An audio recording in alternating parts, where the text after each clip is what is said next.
তো হ্যালো বন্ধুরা, কেমন আছো? আশা করছি ভালো আছো। তোমাদের কৃপায় আমিও ভালো আছি।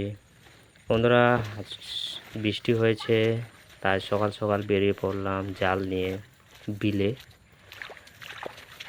আমি আমার ভাই বেরিয়ে পড়লাম। আমার ভাই দেখতে দৌড়ে যাচ্ছে ছাতা নিয়ে, সঙ্গে রেনকোট নিয়েছি, পুরো বন্দোবস্ত করে বেরিয়ে পড়েছি জাল নিয়ে বিলে। সঙ্গে ব্যাগ নিয়েছি, হাঁসা নিয়েছি, সাপ বাঁধলে। দেখতে পাচ্ছি প্রথমে ধানগুলো ফাঁকা করে নিচ্ছি, জঙ্গল পরিষ্কার করে নিচ্ছে। জালের মধ্যে বাঁধলে জালে মাছ সহজে আটকায় না।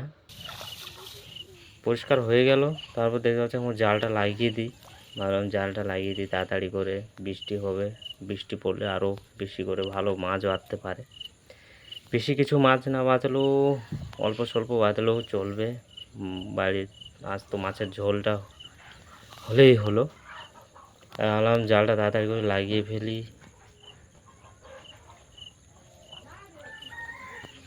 তোরা শেষ পর্যন্ত দেখবে কতগুলো মাছ পেলাম, তোমাদেরকে দেখাবো।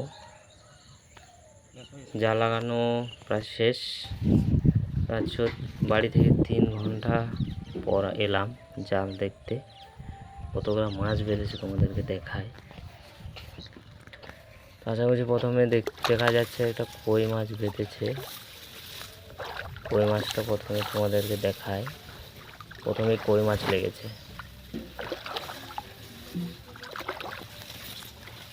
কই মাছটা কোথায় গেল? জীবিত আছে, দেখছো কই মাছ। তারপর দেখতে পাচ্ছ মনে হচ্ছে শোল মাছের বাচ্চা আছে। শোল মাছের বাচ্চা আচ্ছা, ষাঁটি মাছও বেঁধেছে। আমরা গ্রাম্য ভাষায় চ্যাং মাছ বলি, চ্যাং মাছও বেঁধেছে। তো জালের মধ্যে ঠিক বোঝা যাচ্ছে না বন্ধুরা, জাল দেখার পরে বলছি। বন্ধুরা, জাল পুরো দেখা হয়ে গেল। এবার তোমাদের দেখায় কতগুলো মাছ পেলাম, ব্যাগে করে দেখাবো। বন্ধুরা দেখতে পাচ্ছি এই দেখো, ব্যাগের মধ্যে মাছ আছে, ষাঁটি মাছ। আমরা গ্রাম্য ভাষায় ষাঁটি মাছ বলি, যে কই মাছ, তো কই মাছই বলে।